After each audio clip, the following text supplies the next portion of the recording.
before, it was like, look, this is out of my control. It's hopeless, and oh, life is so bad, and why does this happen to me? And I don't deserve this. And it changed to like, look, how do we solve this? Lewis, how did you find Carnivore? Um, I found Carnivore through, it was probably 2018 or 2019 is when I first kind of heard about it. And this was on the Joe Rogan Experience. I was watching quite a bit of the guests he had on at that time. And I think it was a conversation he had with Jordan Peterson, where he mentioned how it healed his depression and his daughter and all of that. So, and then after that, I watched the clip that they took from that as well, and I shared that with some people because I found it quite interesting. And then obviously YouTube started showing me more, and that's how I got onto Dr. Sean Baker, and then he was on the Joe Rogan podcast. And so I thought, this is maybe something I could try, and it was purely just for weight loss. So my weight has kind of fluctuated over the years, and it hasn't been like an enormous shift, but it's always been between 80 and about 100, around there. But it obviously indicated some unhealthy relationship with food, and also with other things. After I graduated, after school, studied, um, got a degree, and after that, I decided to take a year off, because there was a lot of studying, and I figured I'd just take a year off. And at that time, I was into music, so I thought just take a year off and just play music for 1 year and just make a bit of money and see where this goes. And that turned into 10 years of an actual career in music. Cover band is mostly in clubs and pubs, and with that came a very, very unhealthy kind of lifestyle, especially with alcohol and all of that. But I was quite young, and it was just an amazing way to live at that point. Um, and the weight kind of fluctuated with that, but I always knew how to take care of that. There will be periods where I'll pick up weight, get into the 90s, and then do some kind of a diet and drop the weight again. The best diet I found was actually the guy who played guitar for us. He was a bodybuilder and a personal trainer.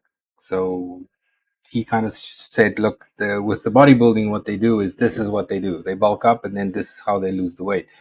And I tried that, and it was extremely effective, like extremely effective. But it was basically chicken and broccoli. You eat a lot of chicken and a lot of broccoli and Brussels sprouts, only greens and chicken. Um, and it worked pretty well. And then there was this trick: every 3 or 4 days, you would have to spike your metabolism again. So just before you go to bed, like on the fourth night, you would eat like a whole host of like slow burning carbs, as they would call it. So it was a baked potato, three rice cakes, one banana. Then I put cinnamon on that. A cup of oats, a cup of brown rice, and it was this bizarre ritual it turned into. But it was extremely effective. And then with exercise, I lost a lot in the 16 weeks I did it. But I mean, it was just a tool, and it wasn't. It's not a lifestyle. It's not something you can maintain. And I always felt hungry, but I figured, I mean, that's the point. Once you're on a diet, the point is not to enjoy food or anything. The point is like you have to suffer, put the work in to get the results. No, fair enough. So that's what I always turn to whenever I felt like, okay, things are getting a bit uncomfortable. It's not that easy putting on my socks anymore. I can't tie my shoes properly. Um, but it never went, out of control. And so at that time, when I found the carnivore diet, I figured, this let me try this as a tool. And I did it for about a month. This must have been 2019. Felt pretty good. Slept a lot. I slept much better. So, but a lot of things happened around then. Then we moved houses and all of this, so it just fell out of it. But um, then when the pandemic hit, uh, that caused obviously a big, impact on a lot of people's health and mental health and all that. So my wife actually suffers from quite a debilitating autoimmune condition. Um, for about 7 years, we've been to every single doctor you can imagine, and they just can't figure it out. So, and now with the pandemic, she was obviously very vulnerable. So we stayed in lockdown regardless of whatever they said. This is lockdown time, this is not. We just stayed in the house. Now that obviously caused a lot of not only financial but emotional, psychological, distress and all of that. We managed to get through that. I think we only left the house at in the middle of 2022. So this was more, way after things kind of calmed down. Mm. And along with that, so and then 2023 was a pretty rough year. Uh, just financially, and things were kind of falling apart for me. A lot of things happened, and this is towards the end of 2023. This is kind of when I realized that I definitely have some kind of a issue with alcohol. And I've always noticed throughout my life that there's definitely some kind of a, even with, in the band days, not just alcohol, like whenever, I seem to have a different relationship to this than others. I would, I would want to party more than others. I would start earlier, I would end later, blackout, where others didn't. So they seem to have a handle on these kinds of things. So beginning of 2023, I decided, okay, now at this point, I picked up a lot of weight as well, and I was at my heaviest. Um, so at 2023, I kind of figured out, look, there's so many things are kind of going wrong that's completely out of my control. So let me focus on the things that I can control, instead of just all this anxiety and depression and stress about things that's completely out of my control. So I figured, okay, let me stop drinking. That's a good thing, because I would just, drink every day. And it's not like it was a problem in the morning, wake up and drink. Wasn't no hiding it. And although I did find myself with that kind of behavior, but I would drink every day. And, and it was definitely a coping mechanism for everything that was going on. So I figured, okay, let me start with that. Just try and cut out the alcohol. So beginning of 2024, stopped that completely. And then I noticed, after a few months, it was kind of going well, but I noticed that I started smoking a lot more, because I was still smoking at that time. Went from probably one pack a day to 2 packs a day. I would drink a lot more coffee, and I would eat a lot more. Like, eat a lot more. And so that ended up about 6 months later, which was June this year. I was at my heaviest I've ever been, which was about 110 kilos, which I made the calculations here. I think it was about 243 pounds. Um, and then I kind of figured, okay, it's probably time to take on the next thing to try and get under control, um, which is my weight, because it'll affect my health in general. And that's when I committed to at least 90 days on the carnivore diet. Um, did it before, wasn't difficult. I knew what to do. So, and that's when I started carnivore. Um, and it kind of made everything else fall into place, which was something. And for me, it was just, I mean, it's a weight loss tool. And after about a month, I figured out, okay, um, I'm feeling a lot better, but I'm not feeling better in the sense of from the diet itself. Because on the previous diets, it's just a tool. You're not supposed to feel good. You're supposed to be hungry, and this is a struggle. But I actually started to feel really good. Um, it made getting rid of the alcohol a lot easier, smoking a lot less, and everything kind of fell into place, so to speak. So in hindsight, hindsight is always 2020. So I figured if I did the carnivore first, before, getting rid of the alcohol, it might have been an easier kind of a catalyst to get everything started. But that's when everything started to change. And for me, I mean, I've never had any issues with health. Um, you could argue that obviously, the alcohol and leaving alcohol, the smoking more and more, there is a tendency to go to, things for a coping mechanism. So I wouldn't say addiction, but there is those kind of tendencies. So that's obviously something that's, had an impact on my life, and that's what I realized. But I mean, I've probably been to the doctor, I would say 5 times in the last 30 years. But after about a month, probably the second month on carnivore, I started to realize that the other things that I didn't consider health issues, but it was more kind of slight inconveniences that I just accepted as, I mean, most people would have these things. So snoring at night, I had some sinus issues. Whenever we would get a new cat, I would have some, sinus issues.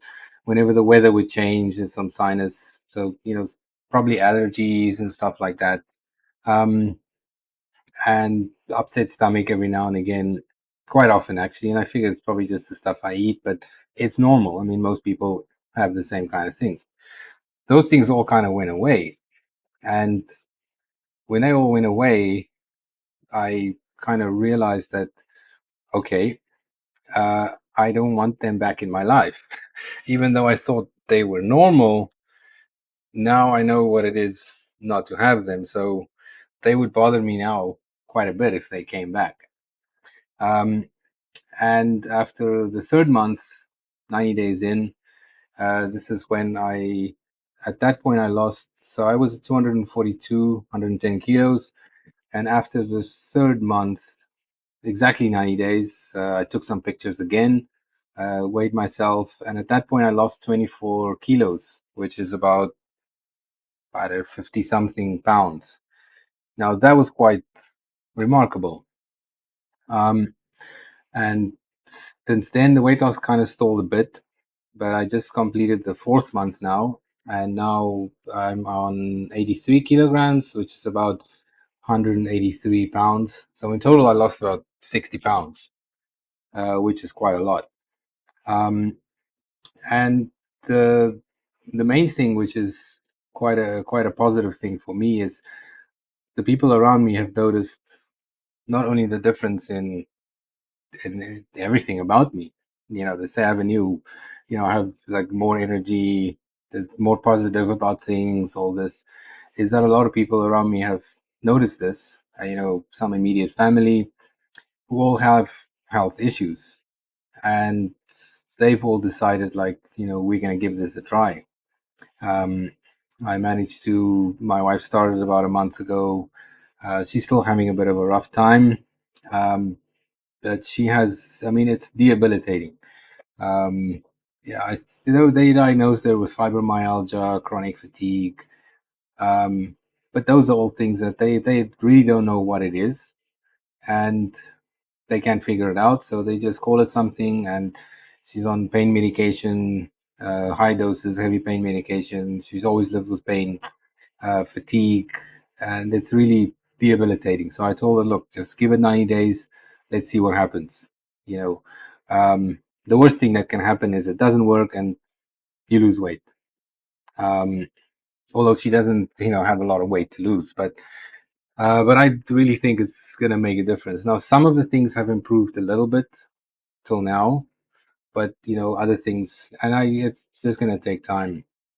My mother-in-law as well, she was diagnosed with type 2 diabetes. uh, Pain, she has pain, uh, just general back pain and pain everywhere, and that affects her sleep and all this.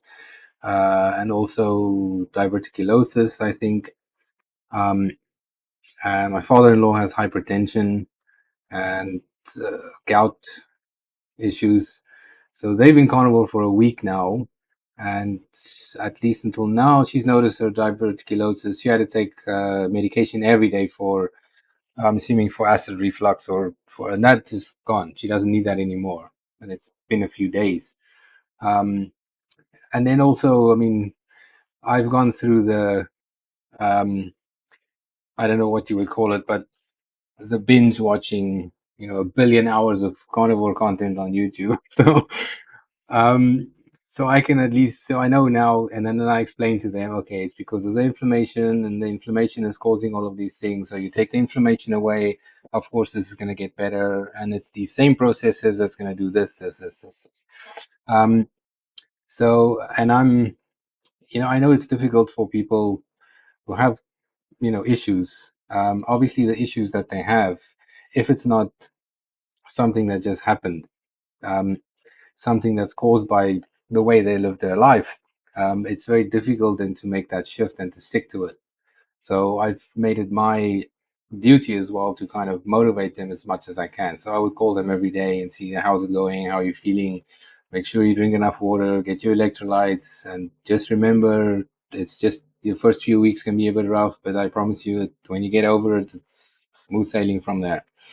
Um, just to get them, to keep them on the path. And then, yeah, hopefully that all comes together and things change. The only other thing I can say, which is probably the main thing that happened, um, which I don't hear a lot of people talk about, is it's really, um, and I've had this experience once before with one thing that a change that I made in my life, which was Transcendental Meditation.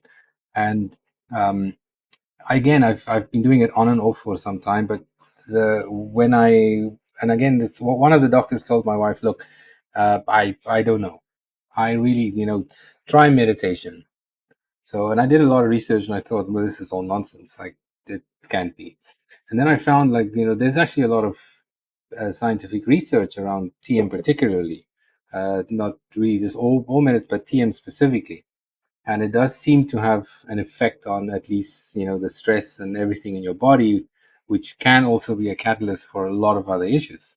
So learned TM. I went with her and I meditated every day for about 3 months, and I really felt a difference in my life, um, a big difference. And the main thing that I at that point also, which is the same thing that happened now with Carnivore, is it's I feel more empowered. You get the feeling that you actually you're taking things into your own control, and it is making a positive difference in your life. And that empowerment is basically just, and then it changes your whole way of thinking. So whenever you have other issues in your life that need solving, you approach it with a completely different mindset. And it's, like, look, I'll give it a shot.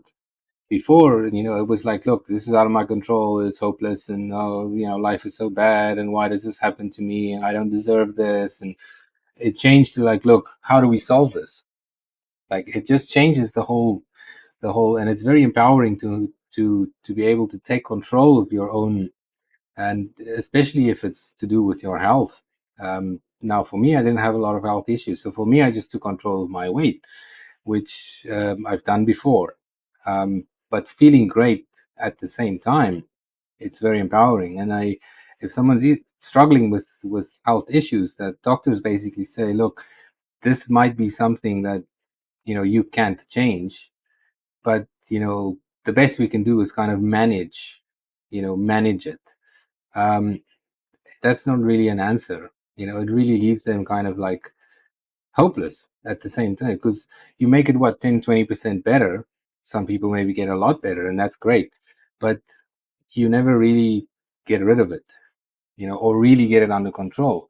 And having the ability to do something out of your own, by your own choosing and in your own control, and it makes a big change in your life, that's very empowering, and that has to kind of spill over to a lot of other areas. And then eventually, like, now I'm looking at it and like, what else can I do?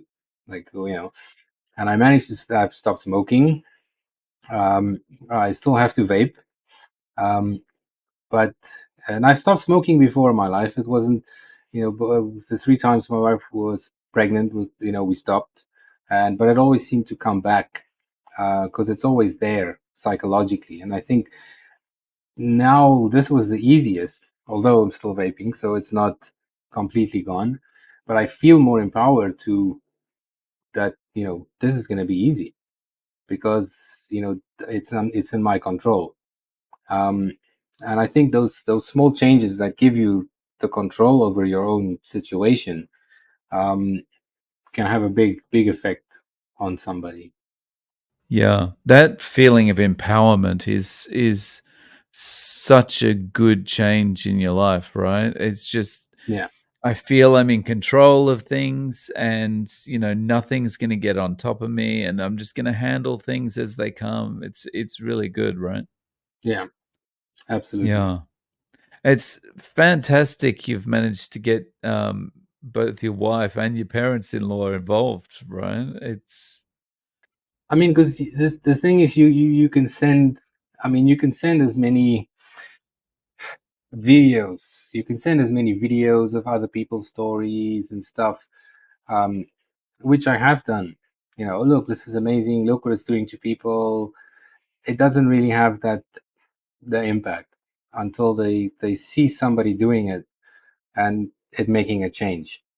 Um, and for me, again, there was no health issues, so the change was just basically weight, a lot of weight. I mean, 110 kilos or 243 pounds is not really that heavy, but if you and 20, 30 kilos up or down, it's a big difference. But I went from wearing a 38 pants that was kind of tight down to a 32 that's now baggy within like 3 months. So that's a huge change. Now, luckily, I kept a lot of my kind of cool band clothes from when in my 20s. Um, always as a kind of a hope, like, no, no, no, I'm going to keep this because I'm going to wear this again one day. Now, for 20 years, that didn't happen. But now, even that is, it's too big. So, but in that change that they see, and then they figure, okay, wait, because it's an easy way to get people kind of interested in something. Everyone wants to lose weight. So, but once they're in it and they start noticing other differences, that's when they become kind of they proselytize for it. Because I see that's one thing that happens in the carnivore community a lot. Once somebody goes through this or on this journey, and it really makes a huge difference in their life, the natural thing is, look, I want to tell more people about this. And it's yeah. everyone starts a YouTube channel. I started a YouTube channel. I haven't made any videos yet, but I'm like, I have to whatever in whatever way I can lend my voice to whatever is out there. And Mm. my voice, could just affect somebody that was not affected by the others. I mean, that is at least a positive contribution to, just making people happier and healthier. Definitely. So, how are you eating day to day? Are you eating 1 meal a day, 2 meals a day? Yeah, so now I've basically gone one meal a day. Um, Initially, in the first 2 months, there was a lot of cravings. What happened there, and I would offset the cravings with cheese and yogurt. So, and after that, I started cutting out the dairy. Basically, now I'm eating one meal a day. It's normally um, a steak, uh, two hamburger patties, two fried eggs, and then I would add it's either some form of additional fat. So either lamb fat or you have these kind of pork cubes, which is just fat, um, and that all seems to make just it's very satiating and it lasts a whole day. The only thing I haven't been able to get to give up, which is kind of the next thing I'm gearing towards, is caffeine, or at least reducing caffeine. Um, I would drink probably about 3 to 4 cups of coffee a day. And I do feel towards the end of the day a kind of a crash. Now, it could be from the meal that I eat quite late in the day, which, I mean, this is how we used to live. I mean, you catch something, you eat it, and then you sleep. So obviously the body is like, look, you've given me the nutrition I want now. Now I'll go to sleep so I can get to work and use this nutrition in whichever way I need, you know, in the body. But I think the caffeine is also playing a role. I don't drink caffeine that late in the day, but the next thing is to try and reduce it to at least 1 cup a day, and kind of early in the morning, um, and then see how that goes. I have tried over the last, when my wife started, I did think, okay, variety is an issue for some people. Um, and that is something that I got over with. Well, I got over. In the beginning, I was like, look, just needs, something different here and there. But at this stage, I don't want anything else. Whatever that one meal, the same meal I eat every single day, that's what I want and what I need. And I'm happy with that. Eating anything else is like, yeah, it's okay, but it's not. I prefer the same thing I eat every day. Um, so I did. I mean, there's lots of videos on YouTube. Carnivore recipes, and I made a lot of these things, and they're all nice. But I'm kind of over that. I'm just happy with what I'm eating every day. I did Nice. notice after I did notice that when I made the carnivore pizza. That was the first time that I had an upset stomach the next day. And I figured out, okay, so cheese, I'm usually fine with cheese. And I spoke to somebody that I know. He's, I think, a chiropractor, the functional medicine doctor here, who I run into every now and again. And he says, look, carnivore is interesting, but it's obviously against everything that he's been taught. But he does use paleo and keto and stuff, as part of his. But he said, look, the cheese, if it's mature cheese, you should be fine with it. It's when it's kind of less mature or processed. So I think the mozzarella that you put on the cheese, you buy in the packets, it's not mature. Um, and I have done some experiments around that, and that is definitely the case. And this is one thing that I did not know before that I know now. So just avoid that. Right. So is it expensive in Abu Dhabi to do carnivore? Um, I wouldn't. If you take the average amount that you would spend per month on the groceries you buy to make the food, um, all of the snacks in between, the the takeaways. If you add all of that up, in a month, um, it's a lot cheaper just to go carnivore. Now, for a lot of people, that number is a lot higher because they tend to eat a lot more fast food. Um, Generally, which is quite interesting, a lot of people that move here, um, it's very westernized, very very very much first world, and it's um, very very convenient, and you can find pretty much anything here you want, and the prices are not expensive for takeaways and donuts and ice cream and all this kind of stuff. And generally, because there's no tax here, people's income tend to be, they have a lot of disposable income. Um, so fast food is quite popular. People seem to, it's a staple. They would buy fast food, for most meals. So, and then, but it adds up.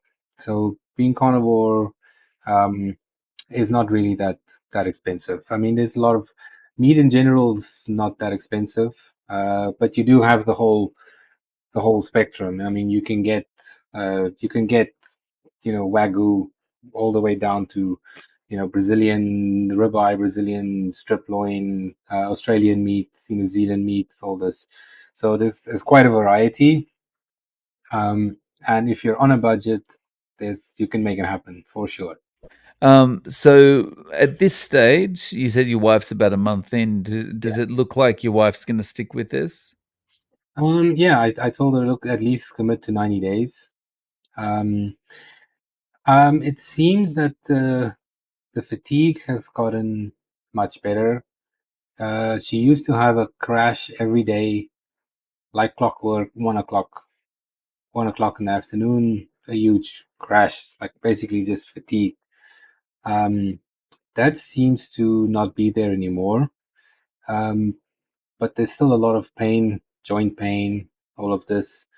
Um, but I mean, I think if you have a very severe autoimmune issue that you're dealing with, uh, the standard kind of timeline doesn't really apply. I mean, people are different. It's different to people with diabetes, because it seems they seem to do it seems to be much easier. Um, Even for me, I didn't really feel bad for a few days. Um, the cravings were there for sure, but it all seemed to pass pretty quickly. Um, but I think if you have a very severe condition, it might just need a little bit more time.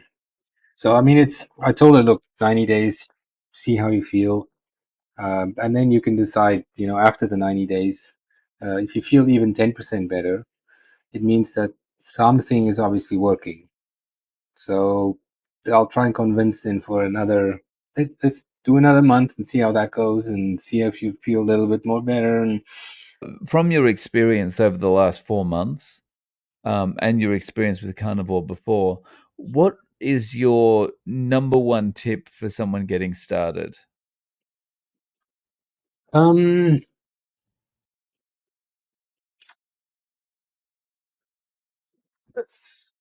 there's probably a few. The one thing which is the most obvious is it's going to be bad in the beginning. Um, it's going to be tricky, and the cravings are going to be there. But just know that that is all temporary, so it does not last. Um, it could be different for people. It could be 1 week, could be 2 weeks, 3 weeks, 1 month, 2 months, no idea. But just once you get through that, it becomes just the easiest thing to do. You just once the energy is there and the cravings are gone, and you're not hungry all the time, it's smooth sailing from there. Um, the other thing is basically, which I've heard a lot of people talk about as well. Um, just you have to have a why, just a little bit more than just weight loss, which can give you more of a motivation to try and stick to it at least for 90 days. Um, the other thing which is interesting, which is kind of the dilemma I'm facing now, which is, okay, I'm maybe in another 2 or 3 months, I'm gonna have lost all of the weight that I wanted to. The goals keep shifting. In the beginning, it was just lose X amount, and then that goal has shifted now to, like, you know, okay, I'm gonna start exercising and just get ripped at the same time. Like, why not? you know. Um, but the issue is, you know, once I get there, like, how would I approach it then? Like, is this the way I will be eating for the rest of my life, or do I have to just get back to something? The idea of getting back to a normal way of eating, which is the average way that everybody eats, with whatever 60% of their calories coming from carbs. I don't think that's an option for me anymore, because that's just going to lead me down the same path, and I'm just going to feel horrible again. So I don't want that. Um, and then it's a matter of, okay, do we now transition from carnivore to keto, um, which I see a lot of people do and suggest.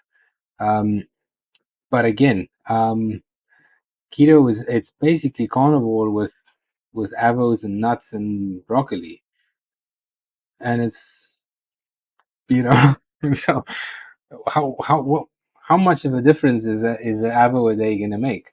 And the nuts and the, yeah, I enjoy nuts. I like avo.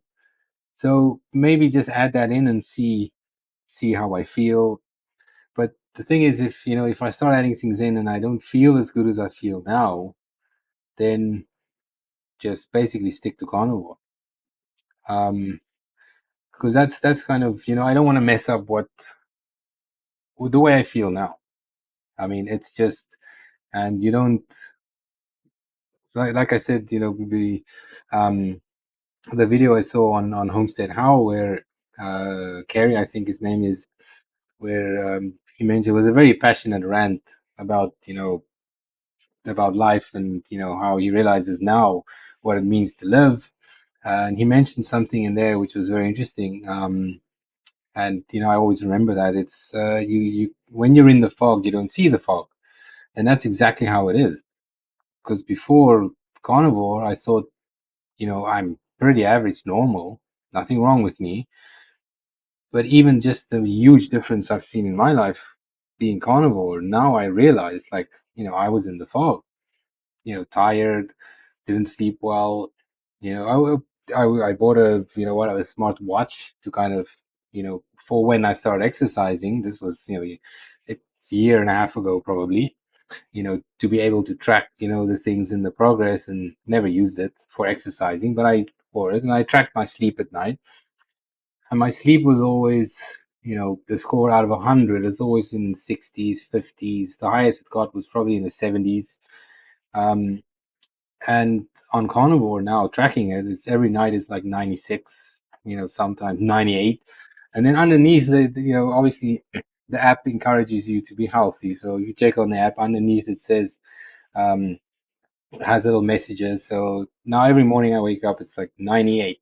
And it says your score is higher than 98% of users. And I'm like, okay, so that's a pretty good sign that whatever I'm doing now is working. And I don't really want to change that. And that's kind of the thing. So um, it's good to go into this, uh, at least with a, not a plan, but an idea of, look, this is something that you need to commit to, at least, uh, not for 90 days. 90 days is great if you can commit to it for 90 days, but just once you get past the 90 days, you have to think longer term, because once you feel this good, and it has an impact on your health, um, 90 days is not the goal. Like, 90 days, the goal's done, yay, and then you just go back and order donuts and pizza, and I've achieved my goal, and let's celebrate. It has to be a more, a longer term strategy of how I can use this, to kind of maintain this, throughout your life, if that's even Y- possible. I mean, I know a lot of Yeah. people are debating and saying, look, we don't have the long-term studies, and we don't have this and this and this, but I think I will eat this way until somebody comes out and says, look, oh, we found that maybe this, this, and then when people adjust their way of thinking to make this work long term, I'll kind of follow that. But I don't think I'll ever Yeah. eat a donut again in my life. Yeah. Yeah. I think I can safely say the same for myself. Yeah. The one interesting thing that, I did have one cheat day out of the 90 days. Um, when I went into it, I thought, okay, carnivore, 90 days, let's commit to this. I'm gonna allow myself one cheat day a month. Uh, as I progress, just to, because I was still in the craving phase. So I figured, one cheat day a month, because I know with diets, it's gonna make zero difference. Even if you diet, a lot, and you cheat once a week, you can eat 10,000 calories that day. It's not really gonna affect, the overall progress. Um, Now the interesting thing was that cheat day came, and I thought, okay, great, and I ordered Burger King. I thought, I'm just gonna cheat with just this one meal, Burger King, great. For some reason, I wanted Burger King. So after that, meal, I felt pretty full, but it was like a switch went off, and I became like, like a wild animal, you know. And I raided the fridge after that. I ate, I don't know, we had these chocolate eclairs, and we had some people over. I ate about six of those. Then I went to the cupboard to see what else I could find, and I just, I basically, it was an animal. And the interesting thing was, at the same time, um, all I could think of during all of this is like, look, this is a cheat day, so why not? This is a cheat day, so why not? Why not get a few beers and just, like, make that part of the cheat day? And I noticed myself, and I know this from, I mean, in the music industry for quite a while in South Africa, I had a lot of friends who had addiction issues and substance abuse issues, and they went to rehab.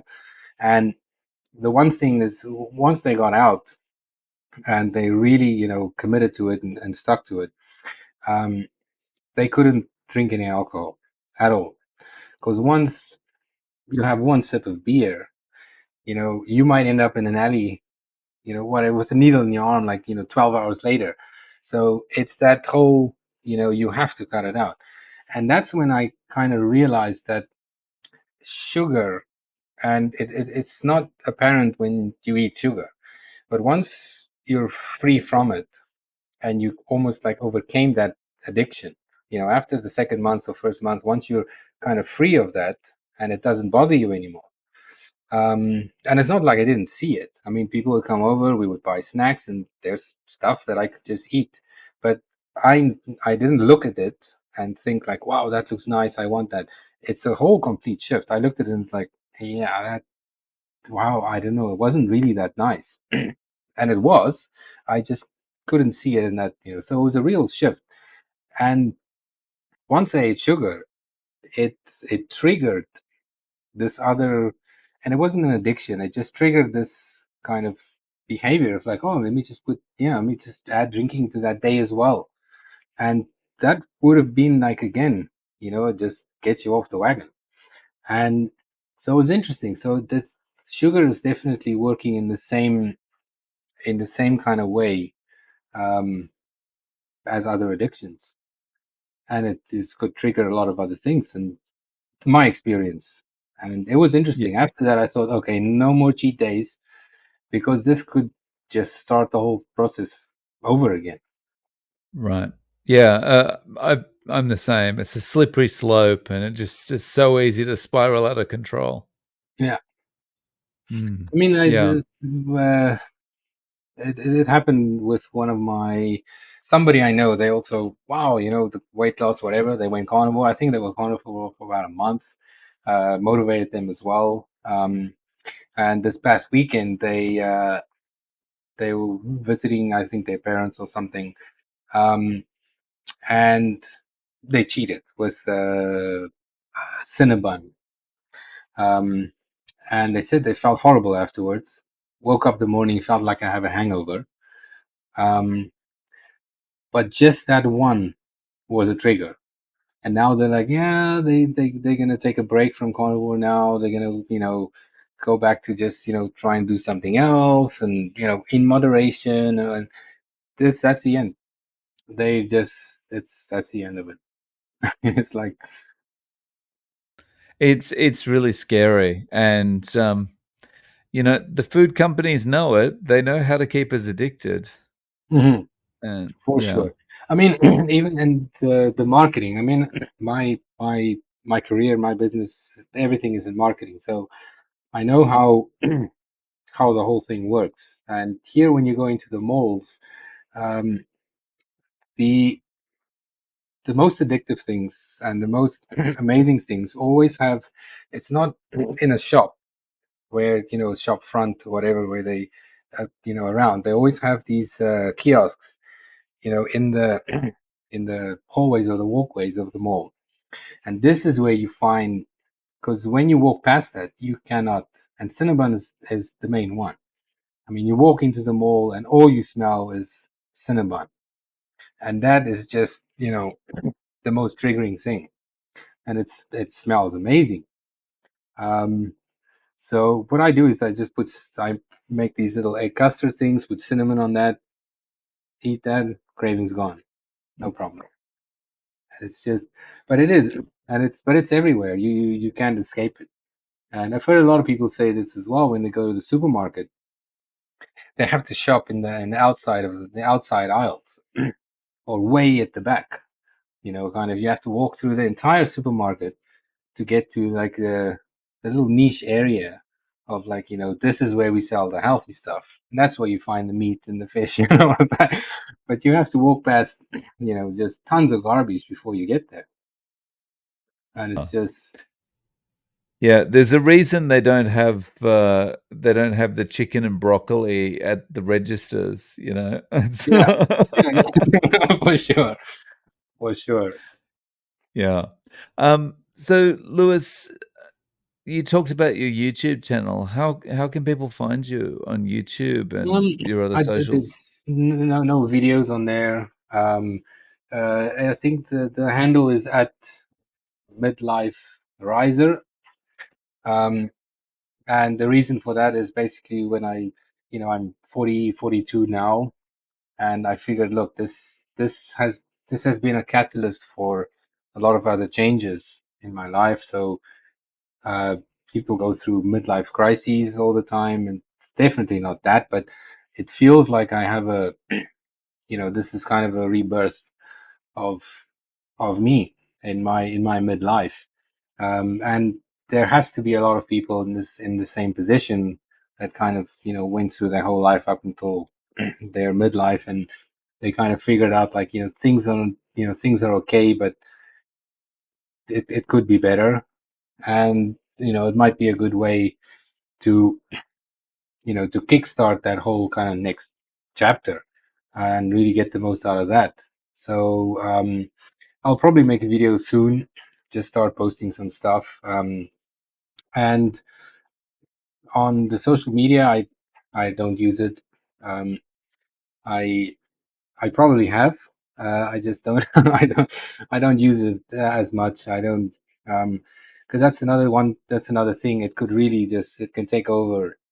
Your existence. Yeah, I see people Yeah, just that's sticking the to TikTok. sugar of TikTok. technology, right? Yeah, I mean, it's just I see people sit on TikTok, and it's like 5-second videos, and they just keep flicking, flicking, flicking for hours. I'm like, oh, I mean, this is, and I think it's that same kind of the same. It's the dopamine kind of pathways, that whole addiction. So I knew to just stay away from all of that. But it's Yeah, but yeah. So I mean, yeah, that's the only thing YouTube. I mean, most people think, oh no, not another voice added to carnivore. There's so many, but I think it's something that just needs to and it's not advocating for it. It's more like, look, this is my experience, and has had a huge impact on my life, and I see the impact it's having on people around me. So if this inspires you to try and do the same thing, and it could help you in your life, I mean, that just makes happier, healthier people, and it could make a yeah, difference. yeah, Although nice. I do realize that 42 is kind of not midlife anymore. Um, the way I feel now, I kind of think, okay, uh, I think 50 might be midlife.